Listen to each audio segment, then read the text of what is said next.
Assalamualaikum warahmatullahi wabarakatuh. Kami kelompok 5 dengan mata kuliah kepemimpinan dengan dosen pengampu Bapak Rahmat Rapinzar. Hari ini akan melakukan wawancara terkait dengan mata kuliah kepemimpinan itu sendiri dengan Bapak Alex selaku staf ahli atau asisten 1 Bupati Ogan Komering Ilir.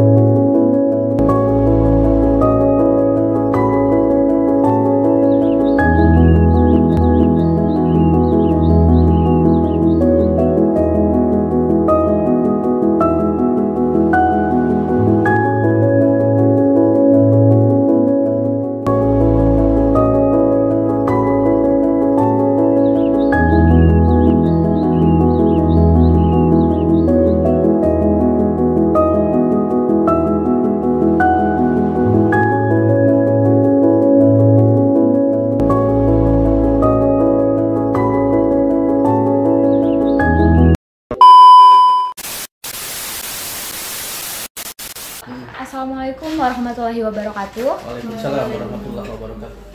Izin Bapak, saya Opin Lestari mewakili rekan-rekan dari FISIP Unsri, khususnya Prodi Administrasi Publik Angkatan 2022. Di sini kami ada mata kuliah kepemimpinan yang mengharuskan untuk mewawancara salah satu pemimpin. Nantinya kami izin untuk merekam dan juga mengupload hasil wawancara ini ya Pak.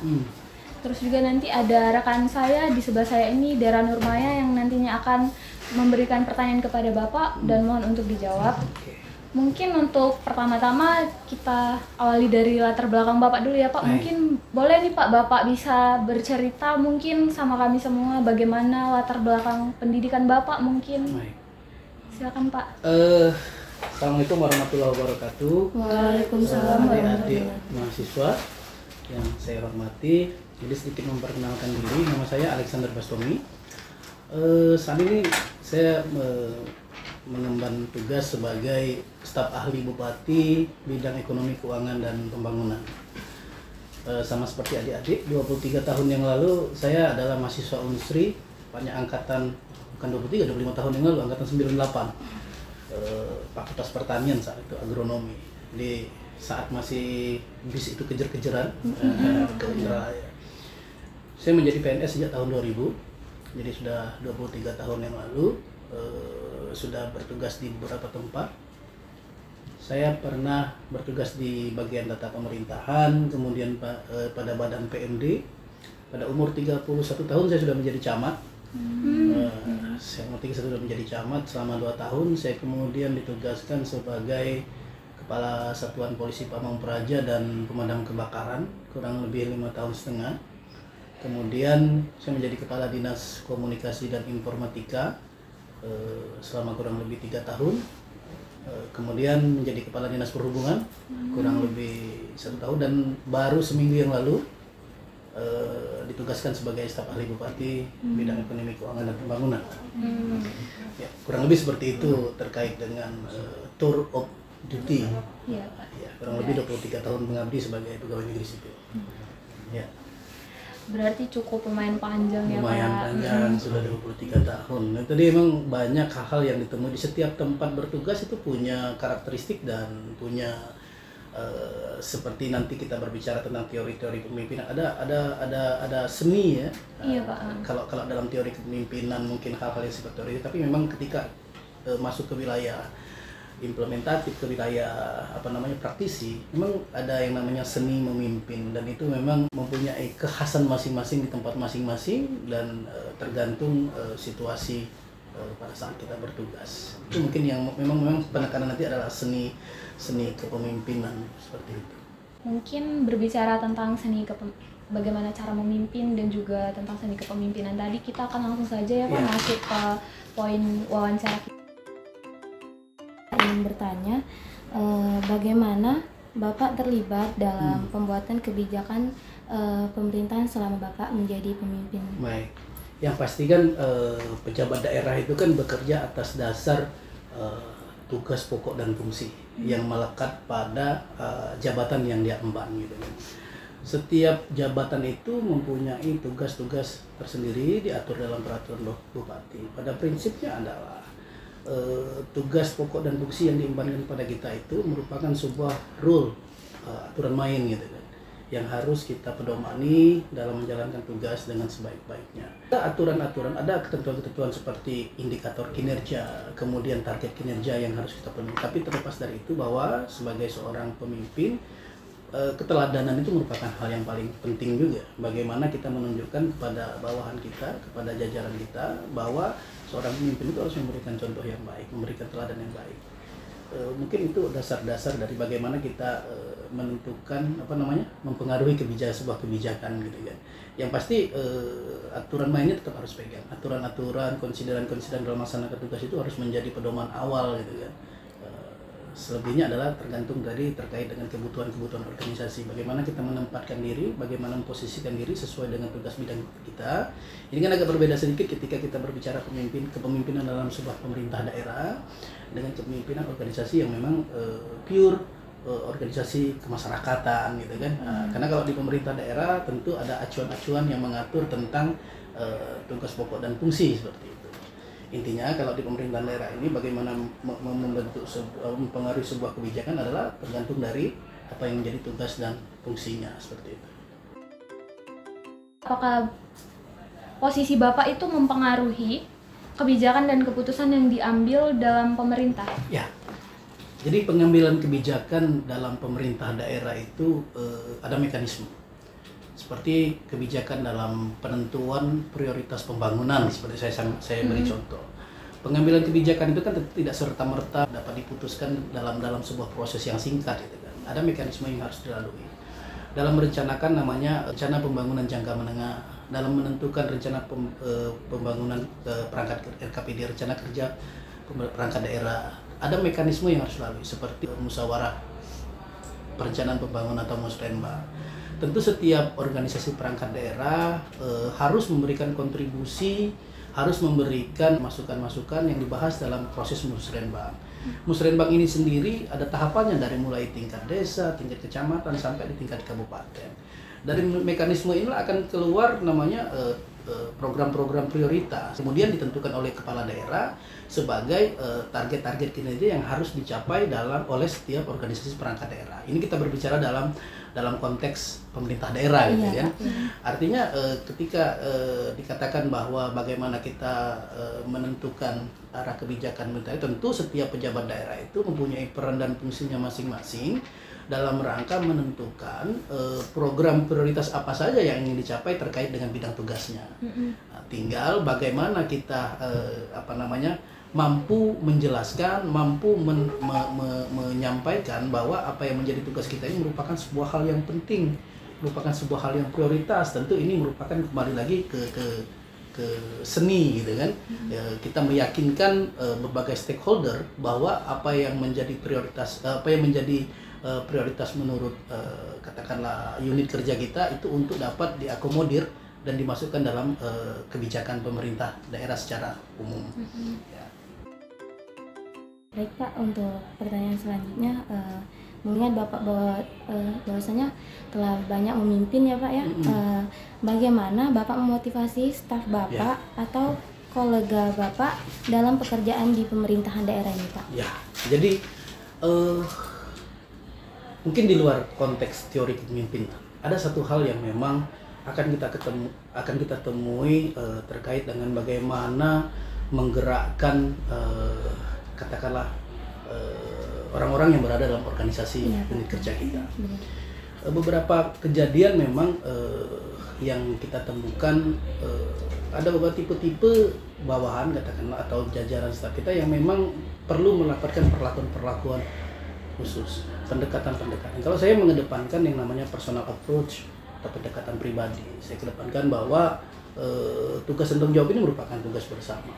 Sehingga kalau dikatakan motivasi itu memang penting sekali. Beberapa personil itu kan mungkin mempunyai permasalahan sendiri yang memang kadang-kadang permasalahan pribadi ini akan sangat berpengaruh terhadap kinerja. Sehingga faktor kedekatan, faktor saya sampaikan bahwa personal approach, bagaimana kita menyelami dari sisi orang lain itu sangat penting sekali.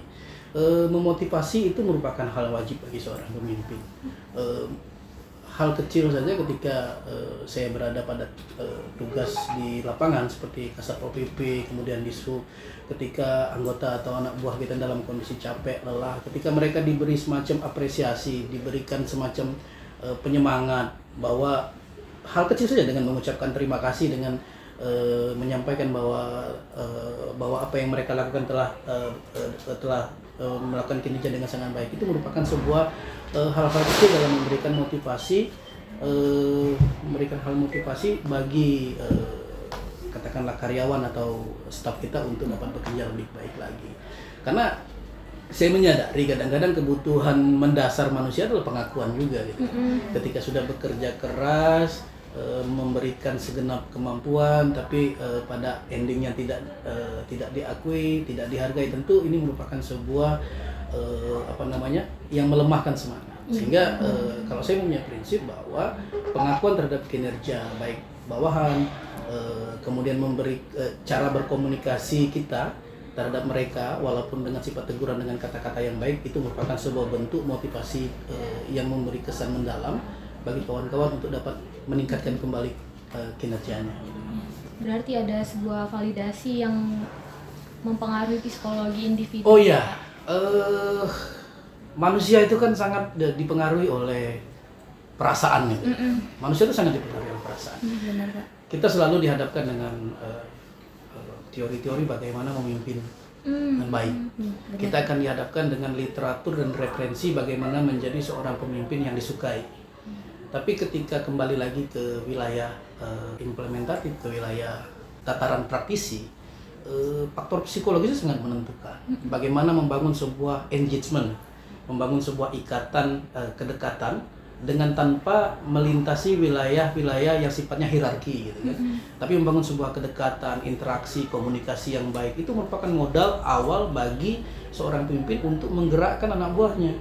Tanpa kedekatan, tanpa adanya rasa saling memiliki, tidak akan muncul kepatuhan. Kalaupun patuh itu hanya sekedar hubungan hierarki atasan dan bawahan.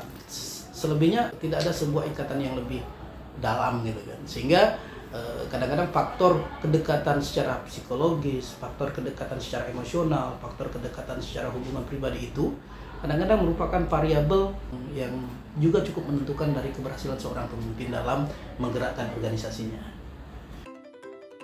Selanjutnya Pak, itu apakah Bapak bisa menjelaskan kepada kami secara singkat mengenai tipe kepemimpinan dan juga biasanya Bapak menjalani tugas-tugas kepemimpinan Bapak, apakah lebih cenderung sebagai pemimpin yang memfasilitasi dan memotivasi tim Anda, atau Bapak lebih sering memegang kendali secara langsung dalam pengambilan keputusan? Oke, sebelumnya kita berbicara dulu tentang tipe-tipe kepemimpinan. Iya. Kalau kita pernah mendengar ada tipe kepemimpinan otoriter, pokoknya saya bos, dan Anda harus patuh. Apakah itu jelek? Tidak juga.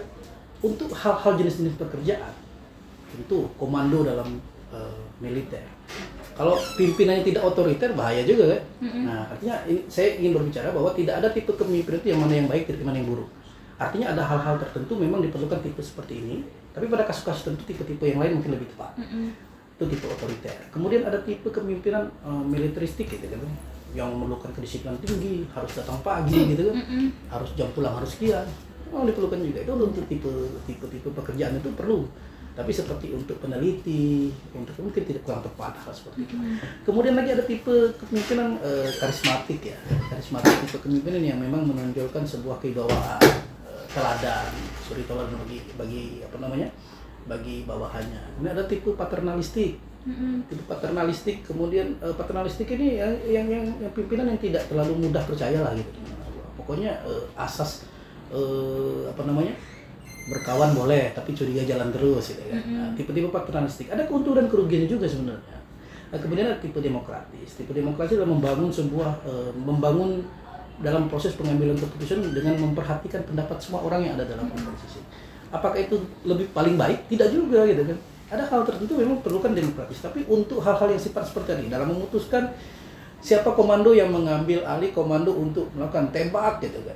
Kalau demokrasi berunding dulu gitu, tembak udah usah. Panjang, itu adalah dibumbung dulu baru keputusan diambil. Nah, seperti itu. Saya ingin memberikan gambaran bahwa tidak ada sebenarnya tipe kepemimpinan yang mana yang lebih baik dari yang satu dari yang lainnya. Tapi yang perlu kita lakukan sekarang adalah bagaimana mengassessment, bagaimana menentukan tipe untuk kasus-kasus itu tipe seperti apa yang harus kita ambil. Saya melewati kembali lagi tadi kepada pilihan gitu ya, apa yang saya lakukan. Untuk kasus-kasus tertentu memang tipe-tipe gaya-gaya otoriter itu diperlukan untuk kasus-kasus tertentu. Tapi untuk hal-hal lain, gaya-gaya demokratis itu memang juga kita lebih mendapat legitimasi. Gaya demokrasi lebih mendapat legitimasi dari seluruh komponen dalam sebuah organisasi. Ketika kita melempar sebuah katakanlah bagaimana menentukan sebuah keputusan dengan mempertimbangkan semua masukan dari stakeholder yang terkait, tentu itu akan mendapat legitimasi dalam pengambilan keputusannya. Mungkin ini juga yang harus dipahami. Apa tadi itunya? Tipe pemimpin Bapak itu bagaimana? Nah, itu apakah Bapak itu pemimpin yang memfasilitasi bawahnya atau langsung mengambil keputusan Ya, gitu, Pak? makanya jadi jawabannya adalah dari tipe-tipe kepemimpinan yang dikemukakan tadi, kita lihat dulu substansi jenis keputusan itu seperti apa. Ada hal-hal yang harus diterapkan. Otoriter itu bagus untuk hal-hal tertentu. Tapi demokratis itu tidak harus selalu diambil dengan cara demokratis. Untuk hal-hal yang sifatnya mendesak, untuk hal-hal yang sifat wajib tanpa kompromi, maka tipe otoriter perlu kita lakukan. Tapi dengan tetap mengacu kepada kepentingannya untuk apa gitu kan. Nah, dari sebagai contoh, tipe-tipe otoriter itu diperlukan untuk hal-hal yang sifatnya menyangkut kepentingan orang banyak. Ketika ada sebuah bencana, ketika ada sebuah huru-hara, atau ketika ada seperti keputusan waktu penanganan COVID-19, maka perintah seperti harus menggunakan masker, maka perintah untuk melakukan pembatasan kegiatan sosial itu kan harus diambil oleh seorang pemimpin, ya kan? Apakah perlu dikompromikan? Tidak, karena ini menyangkut keselamatan orang banyak. Apakah perlu demokratis? Ayo keluarga, ikut kumpul. Bagaimana nih kalau kita sama-sama untuk membatasi? Tidak perlu. Maka pemimpin harus memastikan bahwa langkah yang diambil itu untuk kepentingan orang banyak, maka langkah otoriter juga harus diperlukan. Nah, itu. Jadi ketika pertanyaan memilih yang mana, tentu kita harus melihat konteksnya, melihat konteks, melihat situasi, dan melihat kebutuhannya seperti apa. Makanya harus dipahami secara kerangka teorinya, tipe-tipe pemimpin seperti itu. Dan kalau ditanya apa yang pernah dilakukan, saya pernah melakukan kelima-lima tipe kepemimpinan seperti ini. Tergantung kepada konteks, tergantung kepada substansi di mana kita harus mengambil keputusan.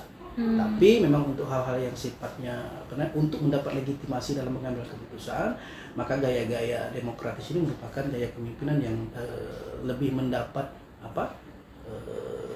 dukungan dari semua stakeholder atau katakanlah komponen-komponen dalam organisasi itu, sehingga keberhasilan untuk mencapai tujuan cenderung akan lebih tercapai gitu kan.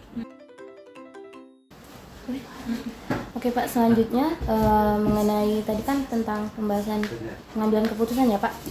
Dalam situasi krisis atau konflik, apa prinsip Bapak atau pendekatan Bapak yang Bapak pegang dalam menjaga stabilitas dalam menyelesaikan masalah dengan baik, Pak? Oke, yang pasti kita harus tahu dulu apa masalahnya. Dalam penyelesaian konflik, krisis, katakanlah hal-hal yang sifatnya mendesak, kita harus tahu dulu substansi masalahnya seperti apa. Kita lakukan analisis dan evaluasi terhadap masalah itu. Bagaimana kita menentukan solusi, bagaimana kita menentukan bagaimana cara memecahkan masalah kalau kita sendiri tidak paham dengan permasalahan seperti itu. Ada beberapa kejadian yang menurut saya sebuah pengalaman dalam rangka mengambil sebuah keputusan. Kembali ke penanganan COVID-19 di awal-awal pandemi. Saat itu rasa takut dan mencekam itu luar biasa. Saya itu bertugas sebagai Kepala Dinas Komunikasi dan Informatika. Saat itu jangankan dalam ruangan di kantor ini ada yang konfirmasi, terkonfirmasi positif COVID-19. Yang ada di Mesuji yang jaraknya 2 jam perjalanan dari sini pun terdengar di Oki ada kasus itu.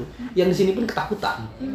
Nah, pada saat itu kita bingung SOP menyampaikan informasinya seperti apa. Sedangkan Dinas Kominfo ini harus mengambil peran untuk menyampaikan informasi kepada masyarakat secara baik, secara tepat, secara akurat gitu kan. Nah, di satu sisi ketika ini kita umumkan, maka akan menimbulkan ketakutan yang tambah menjadi jadi gitu kan. Nah, keputusan-keputusan yang diambil saat itu kan tidak bisa menunggu lebih lama karena isu yang berkembang dengan media sosial ini kan luar biasa. Oh, ini katanya di Oki ada yang terkonfirmasi positif COVID. Bagaimana nih klarifikasi pemerintah daerah? Bagaimana langkah pemerintah daerah? Bagaimana upaya pemerintah daerah? Dalam waktu yang singkat kita harus mengambil keputusan bahwa apa yang harus kita sarankan kepada pimpinan untuk kita lakukan gitu kan. Dan saran yang kita berikan itu harus mendekati kebenaran karena kita tidak mungkin memberikan saran dan masukan kepada pimpinan yang masih abu-abu gitu kan. Nah, seni-seni sebagai seorang pemimpin akan teruji sekali ketika menghadapi kondisi-kondisi krisis seperti itu. Kondisi lain saat itu ada lagi pernah kejadian yang sampai bagi saya cukup agak rame karena sekarang kan dikit-dikit viral. Kalau kalian mendengar ada bocah di pesisir timur Oki itu di Kuala Selat Bangka itu pulang sekolah mengenakan seragam sekolah naik sampan dari gabus yang sering dipakai untuk mengemas styrofoam. Dia pakai tangan gitu menyeberang. Apa yang terbangun di para netizen bahwa Oki itu sangat miskin untuk menyeberangkan siswa pulang sekolah saja menggunakan styrofoam. Pemerintahnya tidak tanggap, pemerintahnya tutup mata dan sebagainya. Maka hampir setiap televisi nasional melakukan menghubungi kami untuk memberikan tanggapan. Yang pasti kan pada kondisi sebenarnya anak-anak ini kan merupakan sebuah styrofoam itu tuh memang wahana permainan mereka. Iya, Pak, benar. Wahana permainan mereka bukan berarti tidak ada perahu, bukan tidak ada sarana transportasi, tapi memang habitatnya dan kebiasaannya seperti itu. Ada seorang pendatang waktu operator alat berat memvideokan masuk TikTok viral. Sampai media-media luar negeri ikut menyiarkan berita ini. Nah, pada saat itu situasinya memang krisis. Krisis di mana kita harus mengambil sebuah langkah yang cepat, langkah yang tepat dan akurat. Karena ketika pada saat itu kita menyampaikan sebuah informasi yang false konteks, yang tidak salah konteks, maka isunya akan semakin berkembang. Maka keputusan-keputusan pada situasi-situasi kritis seperti itulah di mana kita mampu harus mengetahui dulu permasalahan seperti apa, kita analisis, kita evaluasi, kemudian kita baru membuat sebuah opsi-opsi, katakanlah beberapa opsi solusi dari permasalahan itu, dan kita rumuskan yang mana yang paling tepat. Yang pasti setiap opsi ini memiliki kelebihan dan kekurangan masing-masing. Dan tinggal bagaimana kita dalam menentukan keputusannya mencari hal yang paling efektif, yang paling tepat, sehingga keputusan diambil ini akan merupakan sebuah keputusan yang paling baik gitu kan. Ini hal-hal kecil. Belum lagi kita berbicara tentang mungkin sebuah kabupaten bagi seorang Pak Bupati, bagaimana seorang gubernur, apalagi seorang presiden gitu. Nah, ini hal-hal kecil yang paling tidak bisa kita jadikan ilustrasi bagaimana seorang pemimpin itu dalam menentukan sikap gitu. Selanjutnya itu bagaimana Bapak melibatkan warga atau masyarakat dalam pengambilan keputusan yang signifikan? Apakah Bapak memiliki praktik partisipatif yang khusus yang sering Bapak terapkan? Ya, saya itu kembali lagi ke pengalaman ya. Saya itu menjadi camat pada wilayah yang katakanlah kampung halaman sendiri, di mana orang-orang yang saya pimpin itu adalah orang yang mengenal saya ketika saya masih mandi hujan, ketika saya mandi di sungai, ketika saya kecil SD, bahkan katakanlah staf saya itu adalah orang-orang yang dulunya mengatur kami baris ketika kami upacara 17-an di kantor kecamatan. Nah, gitu ya. Tergambar tidak kira-kira harus ketika kita masuk kita harus menjadi leader pada situasi seperti itu. Tantangannya adalah bagaimana mereka supaya nurut, patuh terhadap apa yang menjadi arahan, menjadi kebijakan, menjadi keputusan dari kita selaku leader pada tempat itu. Maka langkah yang paling efektif adalah melibatkan mereka. Membangun sebuah sistem partisipatif dari kawan-kawan di kantor itu dalam setiap pengambilan keputusan, dalam setiap melaksanakan tugas. Dengan melibatkan mereka secara partisipatif, tidak mengedepankan tipe yang asal tunjuk, asal perintah, tapi bagaimana membangun sebuah semangat. Ayo ini tugas kita bersama-sama, dimulai dari kita. Artinya poinnya adalah melibatkan dengan mekanisme partisipatif, melibatkan semua orang-orang itu adalah hal yang sangat efektif. asas-asas pemberdayaan pada dinas pemberdayaan masyarakat, dinas PMD itu sangat dikedepankan sekali bagaimana empowerment society, ya, memberdayakan pemberdayaan masyarakat, pemberdayaan semua pihak terkait, pemberdayaan semua unsur dalam sebuah organisasi. Intinya adalah saya sangat sependapat dengan bahwa memberdayakan semua stakeholder terkait itu merupakan sebuah langkah yang tepat terhadap sebuah kepemimpinan yang baik. Ya. Baik Pak, itu selanjutnya apakah ada tokoh atau pemimpin yang Bapak anggap sebagai inspirasi atau mentor dalam mengembangkan tipe kepemimpinan Bapak dalam pemerintahan daerah? Saya itu suka membaca, ini Muslim semua ya? Iya Pak. Saya itu suka membaca beberapa kisah-kisah sahabat Nabi. Saya mengagumi beberapa tokoh-tokoh dan gaya-gaya kepemimpinan para sahabat-sahabat Nabi. Salah satu yang paling berkesan bagi saya itu adalah kepemimpinan Umar bin Khattab. Umar bin Khattab ini merupakan seorang pemimpin yang berani, tegas, dan dia juga rela berkorban. Kalau saya lebih banyak mengagumi tokoh-tokoh seperti itu. Kalau di tataran kepemimpinan nasional, kalau nyebut yang nak capres salah ya. Tapi seperti Bung Hatta dan Buya Hamka itu memiliki kesan mendalam bagi saya. Tokoh yang cerdas, tokoh yang humanis, sederhana, tapi dia memiliki sebuah pemikiran yang luas, pemikiran yang komprehensif, dan gaya hidupnya sederhana. Saya menyukai tipe-tipe pemimpin besar yang sebenarnya dengan kewenangannya, dengan kekuasaan dia bisa kaya raya, bisa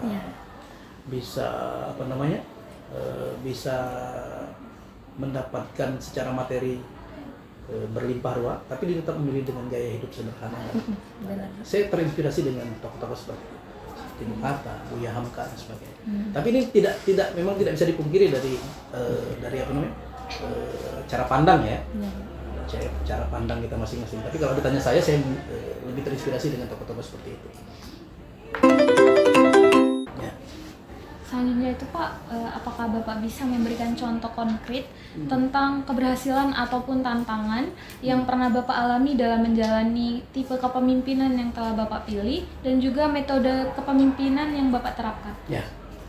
Jadi dari awal kita sudah menyampaikan bahwa memimpin itu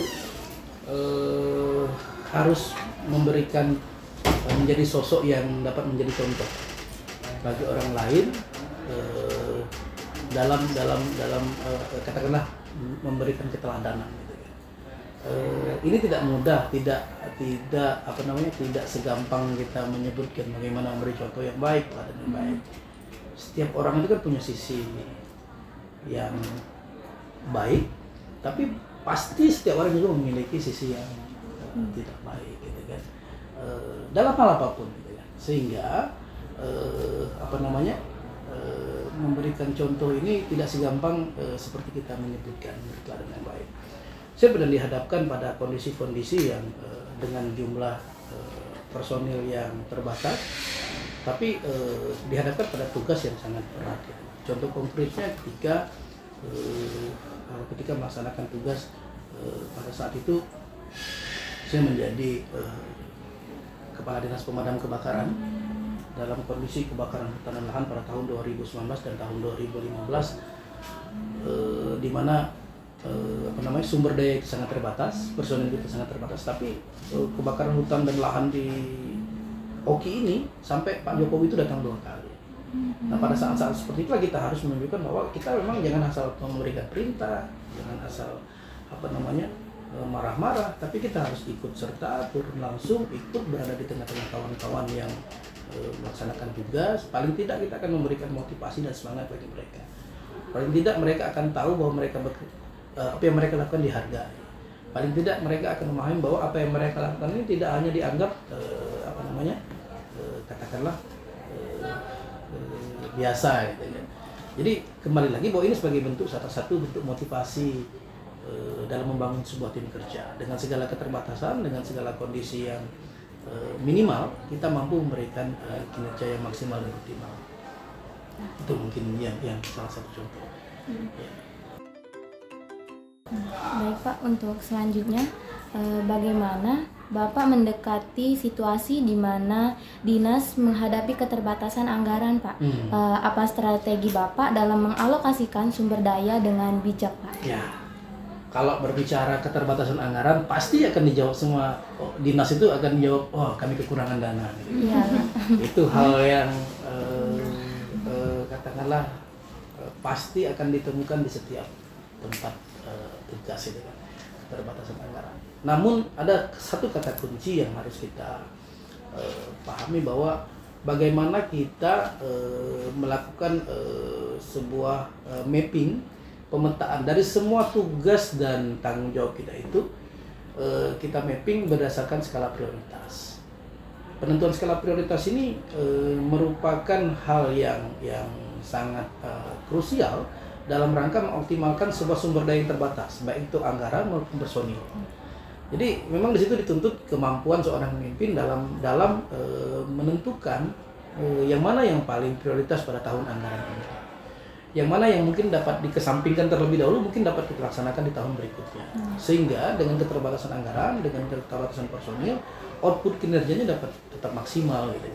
Artinya tidak semua tugas dan tanggung jawab itu dapat dilaksanakan bersama-sama karena anggarannya terbatas gitu kan. Mungkin sebagai contoh ilustrasi juga, kita punya anak 5 orang, yang satu butuh baju seragam, yang satu butuh sepatu baru, yang satu butuh bayar SPP, yang lain butuh untuk kunjungan karya wisata mungkin. Nah, di situ letak sebagai orang tua kita untuk, oh sepertinya kalau tidak bayar SPP nanti dia tidak bisa ikut ujian. Oh berarti kamu yang karya wisata nanti dulu, nanti kan masih bisa ikut lagi. Kurang lebih seperti itulah dalam manajemen sebuah organisasi perangkat daerah. Bagaimana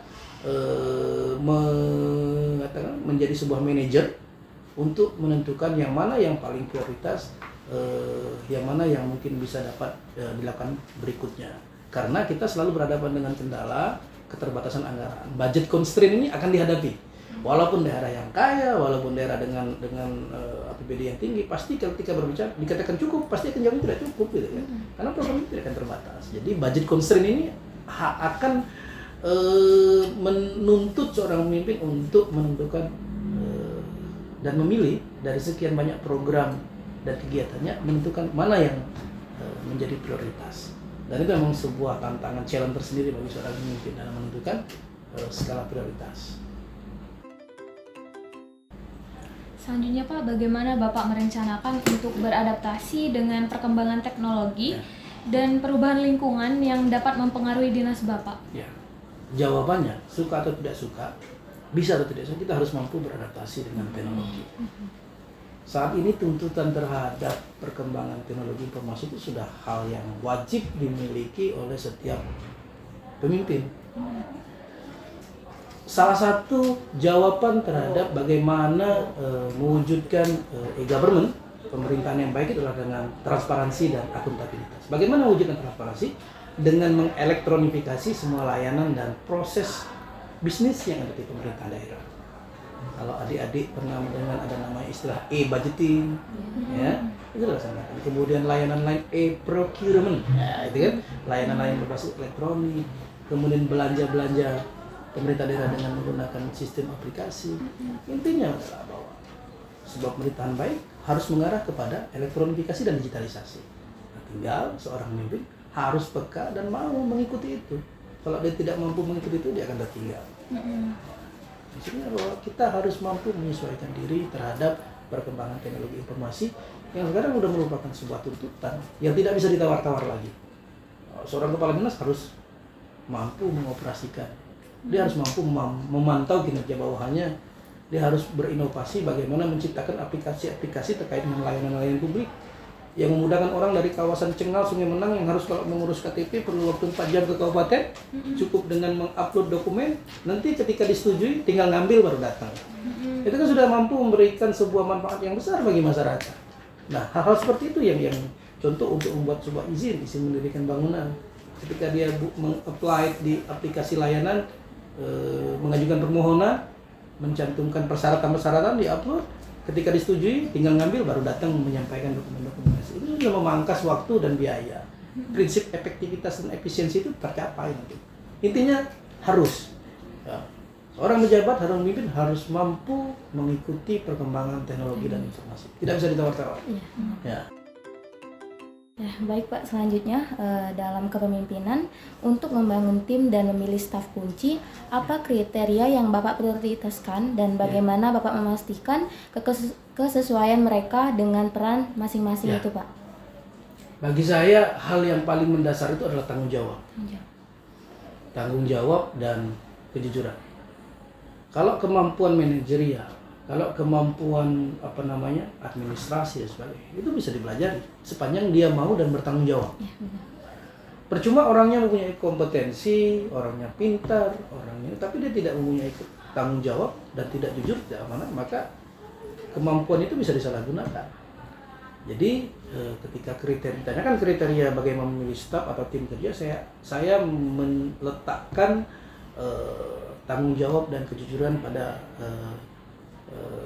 ring satu yang harus dimiliki oleh orang tersebut. Tanggung jawab dan kejujuran. Ya. Ketika itu udah baik, nanti insya Allah mudah-mudahan akan jalan dengan baik. Selanjutnya Pak, bagaimana Bapak mengukur dan juga mengevaluasi keberhasilan dinas di bawah kepemimpinan Bapak? Ya. Kembali ke awal, bahwa di pemerintah daerah itu kita ada tools untuk mengukur capaian kinerja, mengukur keberhasilan kinerja. Itu kan tercantum di dalam RPJMD, Rencana Pembangunan Jangka Menengah. Kita itu OPD itu, Organisasi Perangkat Daerah itu, pada tahun pertama target kinerjanya, pakai contoh nih, tingkat kemiskinan harus mencapai 14%. Ketika tahun berjalan, sampai nggak target gitu. Artinya ada tools, ada alat untuk mengukur bagaimana organisasi perangkat daerah ini dianggap berhasil atau tidak. Artinya ukuran-ukurannya sudah ditentukan melalui dokumen-dokumen perencanaan daerah. Kemudian juga mengukurnya terkait dengan kinerja harian. Ada sekarang namanya e-kinerja. E-kinerja ini merupakan sebuah perangkat yang wajib diisi oleh seluruh ASN. Bagaimana target yang telah ditetapkan oleh pimpinan tercapai atau tidak. Jadi ada namanya e-kinerja. Kembali lagi ke itu tadi, mendigitalisasi semua proses bisnis yang ada di negara. Ada untuk mengukurnya dan itu semua tercantum. Variabel-variabel apa yang dinilai semua tercantum di situ. Jadi semua ASN itu mengisi dan dinilai oleh atasan langsung. Jadi ketika staf dinilai oleh pejabat di atasnya, kemudian para pejabat fungsional oleh kepala dinasnya, para pejabat struktural oleh kepala dinasnya, sehingga yang proses penilaian ini sudah ada mekanisme tersendiri yang disebut dengan kinerja. Kalau sekarang udah lumayan sudah diformulasikan secara baik lah gitu untuk menilai proses kinerja. Dan balik-balik lagi itu tadi muaranya kepada mengikuti sebuah proses digitalisasi proses bisnis di pemerintahan daerah.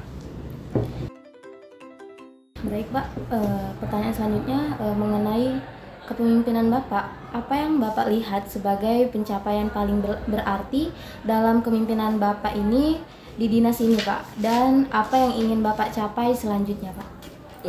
Kalau di tempat sekarang baru seminggu mungkin tidak ada.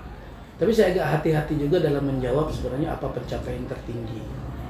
Karena nilai diri sendiri itu memang hal yang paling sulit. Iya Pak. Tapi yang saya pahami bahwa selama saya melaksanakan tugas, alhamdulillah tidak menemukan permasalahan-permasalahan yang berarti gitu kan. Semua pekerjaan dilancarkan, kemudian hubungan dengan sesama rekan-rekan kerja alhamdulillah sampai saat ini terjalin dengan baik. Kemudian hubungan horizontal sesama rekan-rekan kerja juga baik, dengan pimpinan juga terbangun dengan katakanlah tidak ada hal-hal yang kesan yang tidak baik gitu kan. Kalau dikatakan pencapaian tertinggi, tentu di tempat tugas kita punya ini masing-masing ya. Dan saya anggap itu bukan hal yang ini. Saya pernah menjadi camat terbaik, kemudian tapi mungkin itu bukan merupakan sebuah indikator ya bagi saya untuk mengatakan bahwa itu adalah pencapaian terbaik. Karena kita kerjanya tim, tentu apapun yang kita capai adalah merupakan sebuah hasil kerja keras dari seluruh tim pada dinas itu. Saya tidak berani mengklaim itu adalah pencapaian saya pribadi. Jadi kalau ditanya apa pencapaian tertinggi, sepertinya dengan mampu menjaga hubungan baik dengan sama rekan kerja itu merupakan sebuah pencapaian yang baik lah. Iya, Selanjutnya itu Pak, apakah Bapak bisa berbagi pengalaman konkret dan kami mengenai situasi di mana Bapak harus mengatasi konflik internal di dinas Bapak dan bagaimana Bapak menanggapi situasi tersebut? Ya. Memimpin pada sebuah organisasi dengan personil yang homogen, dengan basic pendidikan yang sama, dengan karakteristik budaya yang sama, dengan latar belakang kesukuan yang sama, tentu akan mungkin biasa-biasa saja. Tapi kadang-kadang kita dihadapkan pada sebuah unit kerja yang berisi dengan orang-orang yang sangat heterogen sekali, baik dari segi kebiasaan, habitualnya beda-beda, kemudian cara pandangnya beda-beda, kemudian ukuran standarnya beda-beda. Ada yang menganggap bahwa cukup dengan datang, absen, presensi, itu dia udah menganggap bekerja dengan baik. Tapi ada yang menganggap bahwa bekerja baik tidak hanya dengan absen, tidak hanya dengan disiplin, tapi memang harus memberikan sebuah output kinerja yang baik. Nah, pemimpin memang harus mempunyai sebuah kemampuan mengidentifikasi titik lemah dan kelebihan dari setiap personil yang ada dalam unit kerjanya. Kembali lagi, kita tidak bisa menjustifikasi bahwa orang yang dengan kemampuan kompetensi rendah lantas dia harus disingkirkan atau diabaikan atau tidak diikutkan dalam sebuah sistem kerja. Tentu walaupun kecil perannya, dia akan tetap memberikan kontribusi. Nah, tinggal memang bagaimana mengoptimalisasi dari bagaimana kalau saya sering dihadapkan dengan karyawan-karyawan yang sudah di-upgrade seperti apapun sudah mentok sampai di situ ya. Menjelang pensiun, yang sudah gajinya sudah habis, tidak ada lagi gaji karena udah dipinjamkan di bank gitu kan. Nah, hal seperti ini, perlakuan seperti ini memang harus menjadi perhatian bagi seorang pemimpin. Belum lagi ego dari masing-masing wanita, konflik internal. Yang ini mengenai ini sebenarnya pekerjaan saya loh, kenapa dilakukan oleh kawan yang lain? Atau sebenarnya saya loh yang lebih mampu mengerjakan itu, tapi mengapa itu ditugaskan yang lain? Tapi intinya adalah bahwa pola komunikasi yang efektif lah yang sebenarnya yang mampu membantu kita selaku pimpinan dalam mencegah dan kalaupun sudah terjadi untuk mampu mengatasi permasalahan-permasalahan konflik internal. Dan saya pastikan di setiap unit kerja akan muncul, tinggal besar atau kecilnya, gesekan-gesekan antar karyawan, gesekan-gesekan antar staf kita, gitu kan, baik itu sifatnya karena tugas maupun pribadi, gitu kan. Tapi ketika itu dibiarkan akan sangat berpengaruh terhadap kinerja, gitu kan. Makanya seorang pemimpin harus mampu mereduksi, harus mampu meminimalisir potensi-potensi konflik-konflik yang terjadi di antara jajarannya, gitu kan. Apa jawabannya? Komunikasi yang efektif, kemudian tadi pendekatan-pendekatan secara kekeluargaan, membangun rasa kebersamaan, bagaimana menciptakan bahwa satu rasa di antara sesama karyawan, bahwa senasib sepenanggungan. Dan itu sejauh ini cukup efektif, gitu kan. Pendekatan-pendekatan yang sifatnya ke arah personal, gitu kan. Kita tidak bisa menerapkan ada standar operasional prosedur penanganan konflik antar karyawan, ya, tidak pernah terjadi. Artinya balik-balik lagi ke seni kepemimpinan, bagaimana kita melakukan pendekatan, melakukan komunikasi yang efektif sehingga sumbatan-sumbatan komunikasi antar karyawan kita ini akan dapat mencair gitu ya.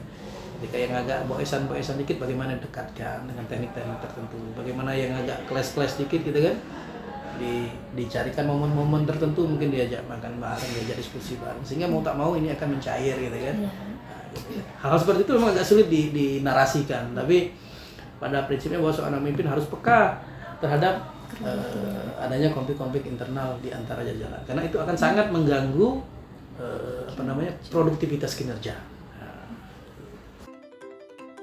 Selanjutnya Pak, bagaimana Bapak menjaga keseimbangan antara merespon kebutuhan segera dengan menjalankan visi jangka panjang untuk dinas tersebut Pak? Ya. Kalau di dinas tidak punya visi misi, yang kita lakukan adalah bagaimana mendukung, membantu kepala daerah dalam rangka mencapai visi dan misi.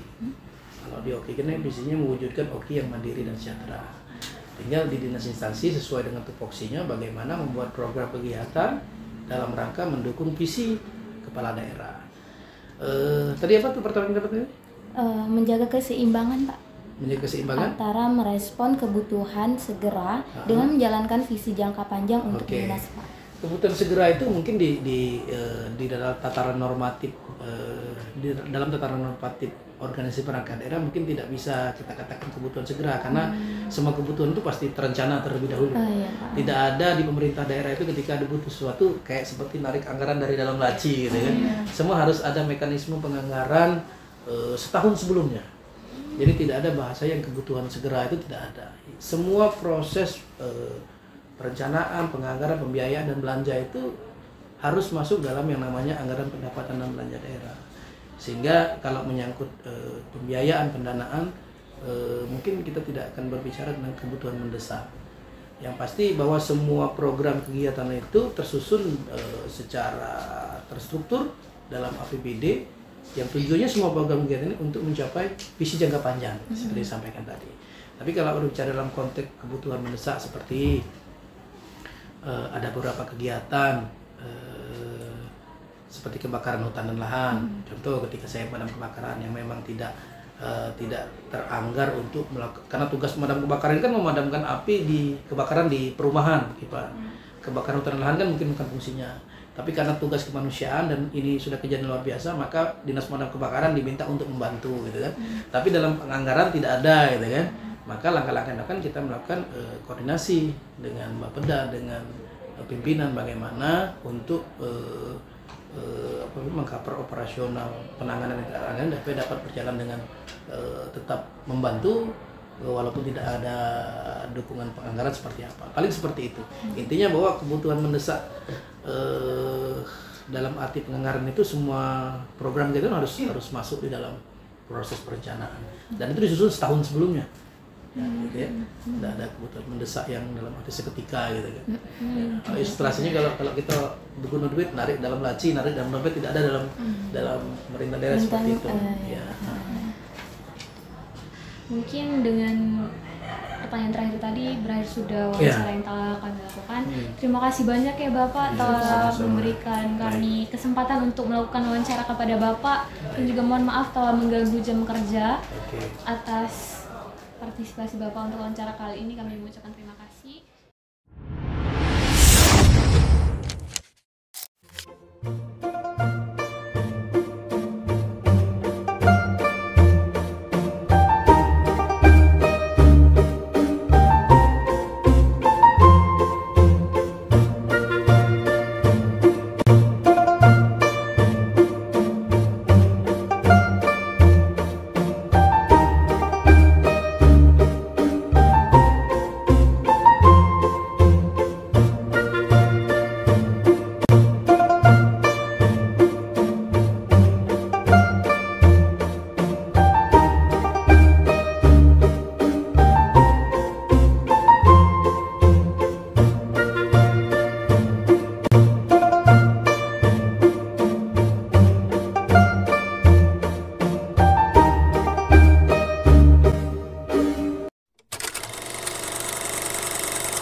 kau